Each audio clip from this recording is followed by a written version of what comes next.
औज़ुबिल्लाहिमिनश्शैतानिर्रजीम बिस्मिल्लाहिर्रहमानिर्रहीम। अस्सलामु अलैकुम नाज़रीन, अल-फ़त्ताह टूर एंड ट्रैवल्स की तरफ से आप सबका इस वीडियो सीरीज़ में इस्तक़बाल करता हूँ। आज हम आपको बताएंगे कि हज के लिए आप जो तैयारी कर रहे हैं उसमें आपको क्या-क्या चेकलिस्ट अपना एक बना के रखें, क्या चेकलिस्ट में क्या-क्या आपको ले जाना है, कैसे क्या पैकिंग करनी है मीना में, और बाकी जो है हज के दौरान आपको क्या एहतियात रखना है। सबसे पहले क्या-क्या सामान ले जाना चाहिए। दूसरा, पहले आपको ये बता दूँ कि जो तैयारी आपको करनी है, एक तो हो गई फ़िज़िकल तैयारी। आप अपना अपने आप को कैसे तैयार रखें, आपकी जो क्योंकि वहाँ पे चलना बहुत पड़ता है, तो सबसे पहले आप जो है वॉकिंग शुरू कर दें। जब आपका अगर नंबर आ गया है, आपका लिस्ट में नाम आ गया है, आपका इरादा है और आपने या तो हज कमेटी के ज़रिए या फिर प्राइवेट हज जो है बुक करा लिया है, अब आपकी तैयारी शुरू हो गई है और आपकी जो है सबसे पहले आप फ़िज़िकली अपनी तैयारी शुरू करें, यानी आप वॉकिंग करना शुरू कर दें। कम से कम 5 किलोमीटर डेली जो है शुरू कर दें और धीरे-धीरे करें। एकदम से ये नहीं कि 6-7 किलोमीटर एकदम से आप शुरू कर दें। धीरे-धीरे करें। 2 किलोमीटर, 1 किलोमीटर से शुरू करें, 2 किलोमीटर उसे बढ़ाते जाएँ, 5 किलोमीटर। जब आप ये कर लेंगे तो आपको वहाँ पे चलने में फिर आपको तकलीफ़ नहीं होगी। सबसे ज़्यादा क्या होता है कि एकदम से बहुत ज़्यादा चलना पड़ जाता है तो पैरों में दर्द और काफ़ी सारी परेशानी होने लगती हैं, तो उससे बचने के लिए फ़िज़िकल तैयारी आपकी ये ज़रूरी है। दूसरी तैयारी होती है ज़हनी, मेंटली प्रिपेयर होना। मेंटली आपको प्रिपेयर होना है। अ, बहुत अच्छा रहता है कि आप प्लान करके जाएँ, ठीक है? कि आप मेंटली प्रिपेयर हैं, आपने पूरा मैप बना रखा है, आपको पूरा तरीका पता है हज का, तो मेंटली प्रिपेयर रहें। हज का आप वीडियोज़ देख रहे हैं या आपके जहाँ से भी आप बिलॉन्ग करते हैं, उसके आस-पास पता करें कि हज की ट्रेनिंग की क्लासेस कहाँ हो रही हैं। हज कमेटी के ज़रिए और बहुत सारी एनजीओज़ हैं, बहुत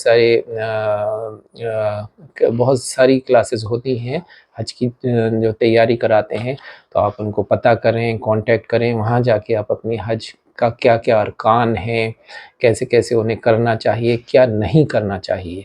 सबसे पहले होता है कि क्या-क्या करते हैं, लेकिन आपको ये भी पता होना चाहिए कि क्या-क्या नहीं करना चाहिए, वो भी बहुत इम्पोर्टेंट होता है।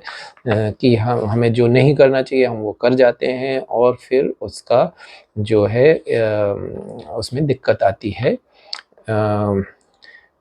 तीसरा जो है सोशल तैयारी का मतलब है कि हज पे जाने से पहले आप अपने अहबाब, अपने करीबी, अपने दोस्तों, अपने जानने वालों जिनसे भी है, जाने से पहले आप उनसे अपने गाहे-बगाहे हमने किसी का दिल दुखाया हो, कुछ भी हो, कोई भी गलती हुई हो, उनसे जाके माफ़ी माँग लें।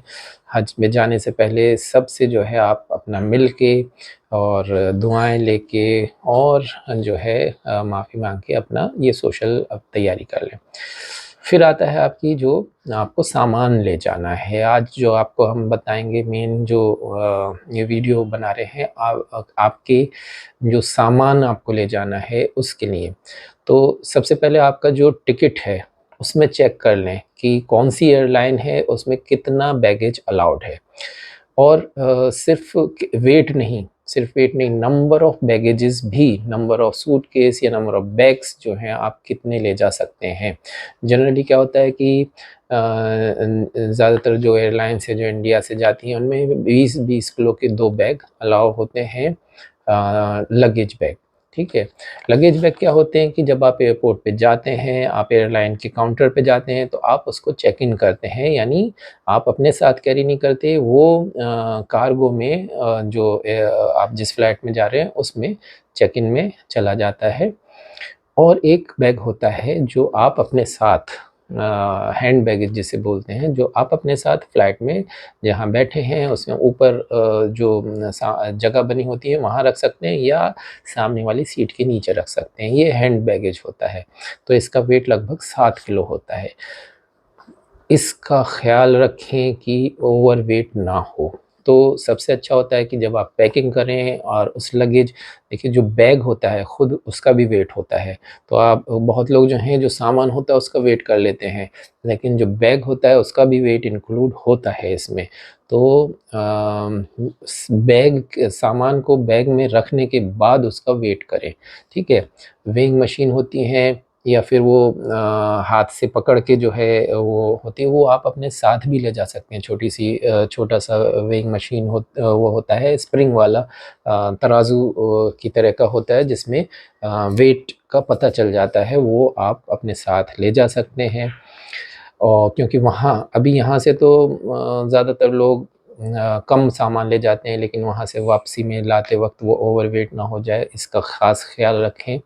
तो 2 आप अपना चेक कर लें टिकट में कितने बैग अलाउड हैं, कितना वेट अलाउड है, तो उतना ही आप उसका ले जाएँ। वरना होता क्या है कि ओवरवेट हो जाता है तो उस पे पेनल्टी लगती है, जितने का सामान नहीं होता उससे ज़्यादा जो है उसकी आपको पेनल्टी देनी पड़ जाती है या फिर आपको उसको डिस्कार्ड करना पड़ता है। तो ये होता है। इसके बाद आप जो है एक स्लिंग बैग जो होता है आप यहाँ पे कंधे पे टाँगते हैं, छोटा-सा बैग होता है और उसमें आप अपने डॉक्यूमेंट्स रख सकते हैं, मोबाइल रख सकते हैं, छोटा-मोटा चार्जर रख सकते हैं और करेंसी रख सकते हैं। ये होता है स्लिंग बैग। या फिर बेल्ट होती है, जब आप एहराम बाँधते हैं तो एक बेल्ट होती है जो आप अपने वेस्ट पे बांध सकते हैं। उसमें भी छोटा-सा पाउच होता है और उसमें आप ये सारा सामान रख सकते हैं, यानी अपना पर्स रख सकते हैं, क्योंकि जो एहराम होता है उसमें जेब नहीं होती है। तो ये या तो स्लिंग बैग में रखें या फिर ये बेल्ट वाले पाउच में रखें। आप अपना फ़ोन रख सकते हैं, आपके ज़रूरी जो डॉक्यूमेंट्स होते हैं वो रखते हैं और जो आपकी करेंसी है, जो कुछ आप करेंसी कैरी कर रहे हैं वो आप उसमें रख सकते हैं। तो ये दूसरा, जब आप बैग को और बैग का भी जो है अभी कई सारी गाइडलाइंस आई हुई हैं कि बैग किस तरह का होना चाहिए। बैग आपका जो है काफ़ी लोग जो हैं किसी जैसे पहले बस बिस्तर बंद आते थे, बिस्तर बंद कहते थे, तो उनमें पैक करके उसका रोल करके और उसकी पोटली बना के रख लेते हैं कि हम पोटली ले जाएँगे, तो ऐसा ना करें। हार्ड बैग या सॉफ्ट बैग वाला होना चाहिए, रेक्टेंगुलर शेप में होना चाहिए, उसको आप कवर कर सकते हैं। एयरपोर्ट पे भी जो होती है बैग को कवर करने की मशीन्स होती हैं, जो पॉलीथीन में उसको रैप कर देते हैं। वो आप घर से भी करके जा सकते हैं या एयरपोर्ट कर सकते हैं, उसके चार्जेस अलग होते हैं। या आप देख लें कि आप उसे घर से करके जा रहे हैं या वहाँ पे एयरपोर्ट पे कर रहे हैं। इससे पहले जब भी आप पैकिंग करें, अपने बैग की आइडेंटिफ़ाई करने के लिए, हो सकता है कभी बैग इधर-उधर हो जाए, तो उसमें आप एक पेपर पे अपना नाम, आपका जो हज का कवर नंबर मिला है, आपकी जो एप्लीकेशन है वो अप्रूव हुई तो आपको एक कवर नंबर मिलता है हज का, वो कवर नंबर, आपका address, phone number, contact number, कहाँ से आप फ़्लाइट पकड़ रहे हैं, यानी कि दिल्ली से, लखनऊ से, मुंबई से, जहाँ से भी आप हज की फ़्लाइट पकड़ रहे हैं, वो आपके फ़्लाइट का नंबर, किस फ़्लाइट से आप जा रहे हैं, फ़्लाइट का नंबर होता है। तो वो ये सारी चीज़ें डिटेल्स जो हैं उसमें आप मार्कर से लिख के या प्रिंट आउट निकाल के उस पे बैग पे चिपका दें और फिर उसके ऊपर आप जो है रैप कर सकते हैं, ये कर सकते हैं। तो इससे आपको पता लग जाएगा और अगर ये कहीं मिसप्लेस हुआ तो आपको ये आप तक पहुँचा दिया जाएगा। तो ये तो था मेनली लगेज के लिए। लगेज के लिए फिर बता दूँ कि आप पोटली या इस तरीके का गोल बना के, होता क्या है कि लगेज को बहुत मतलब हमारा हम तो उसे बहुत अच्छे से हैंडल करते हैं, लेकिन जो लोग उसको रखते हैं, सामान को चढ़ाते हैं, उतारते हैं, वो लोग उठा-उठा के फेंकते हैं। इतना अच्छे से हैंडल नहीं करते हैं, तो आप ये मान के चलें कैसा भी आपका बैग हो, वो अच्छी हालत में नहीं लौटेगा, ठीक है? तो पोटली वगैरह अलाउड नहीं है। अगर आप उसको पोटली या बोरी या ऐसा किसी उसमें ले जा रहे हैं तो वो आपको वहाँ पे रोक दिया जाएगा या उस सामान को रोक दिया जाएगा, नहीं लिया जाएगा। तो आप प्रॉपर सूटकेस में, ब्रीफकेस में उसको पैक करें सामान को। अब उसमें रखना क्या है, बैग में क्या-क्या ले जाना है? सबसे पहले तो ज़रूरी है आपका एहराम। एहराम के 2 सेट रखें और इस वक़्त जो है क्योंकि जून-जुलाई होगा, वक़्त होगा तो अच्छी खासी गर्मी होती है, तो उस हिसाब से आप एहराम का सिलेक्शन करें। कपड़ा देखिए कपड़ा जो है एक तो बहुत भारी नहीं होना चाहिए, मोटा नहीं होना चाहिए, यानी जो सर्दियों में होता है, सर्दियों में हल्का कपड़ा लेंगे तो ठंड लगने के वो इम्कानात होते हैं, लेकिन गर्मी में बहुत मोटा कपड़ा ना लें। हल्का कपड़े का, आप कॉटन का कपड़े का एहराम लें, लेकिन इतना हल्का भी ना हो कि बेपर्दगी हो। तो आप कम से कम 2 सेट मतलब 2 ऊपर का चादर और 2 वेस्ट की जो है लुंगी, जो तहबंद होता है वो। तो 2 सेट कम से कम रखें, क्योंकि पसीने और उसमें उसे धोने धोने के लिए आप एक को रख दें तो दूसरे का आप इस्तेमाल कर सकते हैं। अपने अंडरगारमेंट्स, कुर्ते पाजामे के कम से कम 4-5 सेट रखें और सबसे ख़ास अपना स्लीपर्स यानी जो चप्पलें जो आप रह रहे हैं, पहन के जा रहे हैं या वहाँ पे इस्तेमाल कर रहे हैं, 3 कम से कम 3 सेट रखें। मिसप्लेस हो जाती हैं, कुछ हो जाता है, चलना पड़ा हुआ, टूट टूट गई, और कम से कम उन स्लीपर्स में पहन के आप जैसे अभी तैयारी कर रहे हैं तो उनको पहन के चलें। क्योंकि क्या होता है कि नई-नई स्लीपर्स हैं तो जैसे जूता काटता है ऐसे स्लीपर्स में भी दिक्कत होती है कि नई-नई स्लीपर्स होती हैं तो पैरों में घाव बना देती हैं। तो स्लीपर्स को आप पहले इस्तेमाल कर लें, कम से कम 3 सेट रखें। स्लीपर्स भी आपको पता होना चाहिए कि कैसी होती हैं कि ऊपर से खुला होना चाहिए, जो हवाई चप्पल बोलते हैं, ठीक है? इस तरीके की होनी चाहिए, ऊपर पट्टी होती है, जो ऊपर पैर की हड्डी होती है वो ढकी हुई नहीं होनी चाहिए। ये है एहराम में, जब आप एहराम की पाबंदियों में होते हैं तो इस तरीके का आपको जूते या चप्पल पहनने चाहिए। इसके अलावा आपका एक छोटा-सा हैंड टॉवल, पूरा बड़ा वाला टॉवल, बेडशीट्स आपके मीना में बहुत काम आती हैं, बिछाने के लिए, ओढ़ने के लिए, इवन अगर आपके साथ लेडीज़ हैं तो पार्टीशन करने के लिए, पर्दा की तरह इस्तेमाल करने के लिए बेडशीट्स आप अपने साथ रखें, कम से कम 2 बेडशीट्स। इसके अलावा आपका टूथब्रश ब्रश पेस्ट, मिसवाक, सोप, और सोप ख़ास तौर से जब एहराम में आप सेंटेड सोप्स का इस्तेमाल नहीं कर सकते, कोई खुशबूदार चीज़ का इस्तेमाल नहीं कर सकते, तो अनसेंटेड, नॉन सेंटेड सोप्स आते हैं, उनका इस्तेमाल आपको करना है। आप वो अपने साथ लेके चलें, चीज़ें वहाँ भी मिल जाती है लेकिन बेटर है कि आप अपने साथ यहाँ से लेके चलें। बाकी आपकी टोपी, धूप अच्छी खासी होती है तो धूप वाला चश्मा, आपका मुसल्ला, तस्बीह, और लेडीज़ हैं अगर साथ में तो सनस्क्रीन वग़ैरह आप रखें, देख लें कि कौन-सी सनस्क्रीन आप लगा सकते हैं, खुशबूदार नहीं होनी चाहिए। ख़ास तौर से लेडीज़ के लिए जो है नकाब, उनकी चादर, बुर्का, हैंड ग्लव्स अगर इस्तेमाल करते हैं तो हैंड ग्लव्स जो पूरा कोहनी से ऊपर तक ढकता है, सिज़र्स, नेल कटर, सुई धागा। सीज़र्स होता है जब आप उम्रा कर लेते हैं तो आपको अपने बालों को काटना होता है तो किसी से माँगने की ज़रूरत नहीं पड़ेगी, आपके पास अपनी सीज़र होगी तो आप उसका इस्तेमाल कर सकते हैं। काफ़ी लंबा वक़्त होता है, नाख़ून बढ़ते रहते हैं तो नेल कटर भी अपने साथ रखें, और ये चीज़ जो आप ये सिज़र्स और नेल कटर्स लेके जाएँगे उनको बैग में अच्छे से रखें। हैंड बैग में रखेंगे तो वहाँ पे निकलवा दिया जाएगा। तो उसको बैगेज में अच्छे से पैक करके सारा सब चीज़ों का अलग-अलग सेक्शन बना के एक बॉक्स में सारे नेल कटर ये सब चीज़ें आप अपनी रख लें। उसको बैगेज में अच्छे से पैक करके फिर सामान में भेज दें, जो बड़ा वाला बैग होता है उसमें, तो बेहतर रहेगा। वरना हैंड बैग में ये सब रखेंगे तो आपको सिज़र्स वग़ैरह ऐसी शार्प चीज़ें प्लेन में हैंड बैग में ले जानी अलाउड नहीं होती हैं।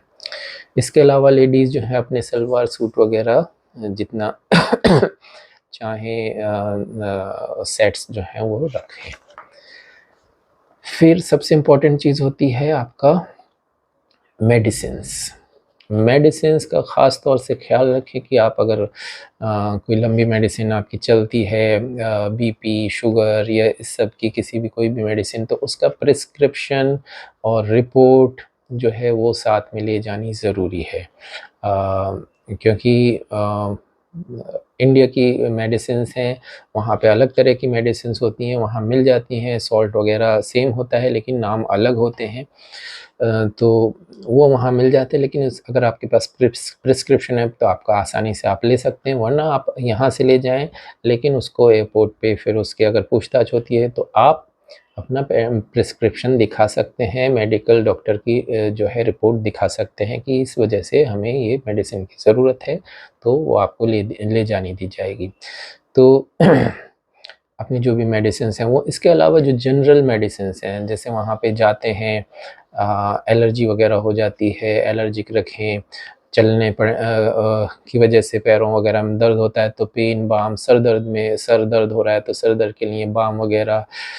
इसके अलावा खाने-पीने में तब्दीली होती है तो पेट वग़ैरह की दवाइयाँ जो होती हैं, एंटासिड वग़ैरह और गैस वग़ैरह की जो दवाइयाँ हैं, वो सब जेनरिक दवाइयाँ ये सब अपने साथ रखें। कुछ कहीं कभी छोटी-मोटी चोट लग जाए तो उसके लिए एंटीसेप्टिक क्रीम, डेटॉल, छोटी-मोटी कॉटन और बैंडेज वग़ैरह ये सब भी साथ रखें। ये खुदा ना करे कि इसकी ज़रूरत पड़े, लेकिन ये साथ रहता है तो बहुत आसानी होती है, हैंडी रहता है। पेन किलर्स वग़ैरह रखें साथ में। और क्योंकि मोबाइल के बिना तो ज़िंदगी है नहीं, मोबाइल तो मोबाइल के साथ और बहुत सारी डिवाइसेज़ होती हैं, तो उन सब के चार्जर हमारे पास इंडिया वगैरह में राउंड शेप वाले पिन्स होते हैं, वहाँ पे रेक्टेंगुलर शेप के पिन्स होते हैं, सॉकेट्स भी रेक्टेंगुलर होते हैं, तो उसका एडेप्टर रखें, वरना वहाँ आप जाएँगे यहाँ से 17-18 घंटे की आपका मतलब 3-4 घंटे पहले आप एयरपोर्ट पे पहुँचते हैं, फिर 6 घंटे की फ़्लाइट होती है, फिर बस में पहुँचते हैं और करीब आप 17-18 घंटे बाद अपने होटल में पहुँचेंगे, तब तक मोबाइल चार्ज ख़त्म होने वाला होता है। फिर वहाँ पहुँच के आप अपने घर वालों को कॉन्टैक्ट करेंगे, बैटरी ख़त्म हो चुकी होगी, आप चार्जर वहाँ लगाएँगे, वो लगेगा नहीं। तो फिर जो है रात में पहुँचे हैं, कब पहुँचे हैं, फिर आप उसका एडेप्टर ढूँढने निकलेंगे। तो उससे बेहतर है कि उसका एडेप्टर यहाँ मिल जाते हैं, आसानी से मिल जाते हैं, वो रखें। एक एक्सटेंशन भी साथ में रखें तो बेहतर होता है, जिसमें 4-5 सॉकेट होते हैं। तो आप एडेप्टर के साथ आपने वो सॉकेट लगा दिया और एक एडेप्टर हुआ, वो हुआ। इवन कुछ लोग वो शेविंग वगैरह के लिए वो यूज़ करते हैं, उसको भी चार्ज करना पड़ता है। तो ये सारी चीज़ें बेहतर रहती हैं। प्लस आपका पावर बैंक, हर वक़्त आप जगह जगह आपको वो नहीं मिल पाएगा कि बाहर हैं, चार्जिंग पॉइंट नहीं है, तो पावर बैंक बहुत काम आता है। पावर बैंक भी आप अपने साथ रखें और पावर बैंक ऐसा रखें जो प्लेन में ले जाना अलाउड हो। हर तरह का पावर बैंक प्लेन में ले जाना अलाउड नहीं होता। उसका कितना मिले, बहुत भारी पावर बैंक बहुत बड़े मिले, एमएएच का जो है भी अलाउड नहीं होता है, तो आप उसका ध्यान रखें। बाकी रस्सी जो रोप होती है वो ले जाएँ, जो क्लिप्स होते हैं कपड़े टाँगने के वो ले जाएँ। ये आपको मीना में जो है अपना पर्दा-वर्दा टाँगने में भी काम आएगा, प्लस जो कपड़े आप धो के सुखाते हैं उनको टाँगने में भी काम आएगा। साथ में जो अपने लगेज का या तो आपका लगेज जो है में लॉक है, जो कॉम्बिनेशन वाला लॉक होता है वो होता है। उसके अलावा आप छोटा-सा अपना छोटे-सा लॉक जो होते हैं वो भी साथ में रखें, वो भी काम आते हैं। और जब आप मीना जाएँगे तो उसके लिए एक छोटा बैग होता है, वो रखें। उसमें अपने ड्राई फ्रूट्स, पानी की बॉटल, एक फ़ोल्डेबल छोटा अम्ब्रेला, वो भी बहुत ज़रूरी है, उसको भी रखें। फ़ोल्डेबल अम्ब्रेला बेडशीट्स आपको लेके जानी हैं। और क्योंकि बच के रहें तो अच्छा है, जितना क्योंकि भीड़ तो बहुत होती है, उसमें आप कुछ नहीं कर सकते, लेकिन सैनिटाइज़र और मास्क अपने साथ रखें।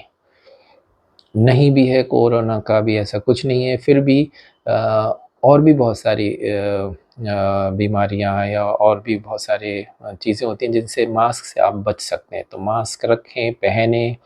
सैनिटाइज़र का इस्तेमाल करें और एक छोटी-सी स्प्रे बॉटल होती है नॉर्मल पानी भर के, क्योंकि गर्मी होती है तो उसे आप अपने चेहरे पे स्प्रे करेंगे तो काफ़ी सुकून मिलता है, ठंडक मिलती है। इसके अलावा छोटा-सा आप कुरान रखें अपने साथ, जहाँ पे भी आपको जितना वक़्त आप जो है तिलावत में, इबादत में गुज़ारेंगे तो उसके लिए आपके पास अपना पर्सनल छोटा-सा कुरान रहेगा तो बेहतर है। मसनून दुआएँ की किताबें होती हैं वो रखें। अ, वैसे तो मोबाइल में सारे मैप्स वग़ैरह मिलते हैं, फिर भी अगर कोई छोटा आपके पास के मोबाइल का मैप नहीं खुल रहा, जीपीएस नहीं है, सिग्नल्स नहीं हैं, तो आप छोटे से मैप आते हैं मक्का मदीने के, तो आप वो रख सकते हैं, जिससे आपको ढूँढने में कि आप इस वक़्त कहाँ हैं, आपको कहाँ जाना है, किस रास्ते से जाना है, ये सब चीज़ें छोटा-सा मैप होता है, वो आप रख सकते हैं। और सबसे इम्पोर्टेंट जो है अपने डॉक्यूमेंट्स, डॉक्यूमेंट्स की हार्ड कॉपी निकाल के हमेशा अपने साथ रखें। डॉक्यूमेंट्स में क्या-क्या, आपका पासपोर्ट, वीज़ा, टिकट्स, होटल का वाउचर, वैक्सीनेशन सर्टिफ़िकेट, आपकी करेंसी है, ये सारी चीज़ें आपको रखनी है। और साथ में इमरजेंसी नंबर्स, हम आप हमारे उससे जाएँगे तो या जिसके जिसके भी थ्रू जा रहे हैं, तो वो लोग प्रोवाइड कराते हैं नंबर्स। इसके अलावा भी आप वहाँ पे जो है, वहाँ पहुँच के भी क्या-क्या इमरजेंसी नंबर्स हैं, तो वो भी आप अपने साथ लिख के रखें। और इसके अलावा ख़ास तौर से अभी हमने एक वीडियो में पहले भी ज़िक्र किया था कि जो लोग तम्बाकू, गुटखा इस सब के आदी हैं, तो जो मैं कह रहा था कि फ़िज़िकल तैयारी करें, तो इसको आप कम करना शुरू कर दें। जैसे ही आपका ये आया है कि हज पे आपका जाने का नंबर आ गया है, तो उस दिन से ही जो है इस आदत को कम करना शुरू कर दें। धीरे-धीरे इतना कम कर लें कि वहाँ जाके आपको ज़रूरत ना पड़े। अभी 2 हाजियों को जो है, जो उम्रे पे जा रहे थे, उनकी जेब से जो है एयरपोर्ट पे गुटखा और सब के पाउच निकले, बीड़ी, ख़ास तौर से बीड़ी, गुटखा इन सब के पाउच निकले, उनको ताउम्र के लिए बैन कर दिया गया है। मतलब कि वो अब कभी भी उम्रे या हज पे नहीं जा पाएँगे। जी, मतलब एक मुसलमान के लिए बहुत ही बड़ी क्या कहें कि मतलब वो हज पे नहीं जा सकते, सब कुछ होने के बावजूद बैन कर दिया गया, तो ये बहुत ही इसका आप ख़्याल रखें, ठीक है? तो ये था मेन। अल्लाह ने आपका हज कबूल करे, इबादत कबूल करे, अगर लोग उम्रे पे जा रहे हैं, सारी आपकी उम्र कबूल करे। सबके लिए दुआ करें, अपने अपने लिए अपनी मग़फ़िरत के लिए, अपने अहबाब, अपने करीबी, अपने रिश्तेदार, अपने दोस्तों के लिए, सबके लिए दुआ माँगे। अल्लाह आपकी दुआ कबूल करे, आपकी इबादत कबूल करे। और वीडियोज़ के साथ और जानकारी के साथ आपके सामने फिर हाज़िर होंगे। हमारा यूट्यूब चैनल को लाइक करें, सब्सक्राइब करें, बेल आइकन को प्रेस कर दें। हमारे सारे जो भी अपडेट्स हैं आपको मिलते रहेंगे। आपके सामने फिर हाज़िर होंगे। अल्लाह हाफ़िज़।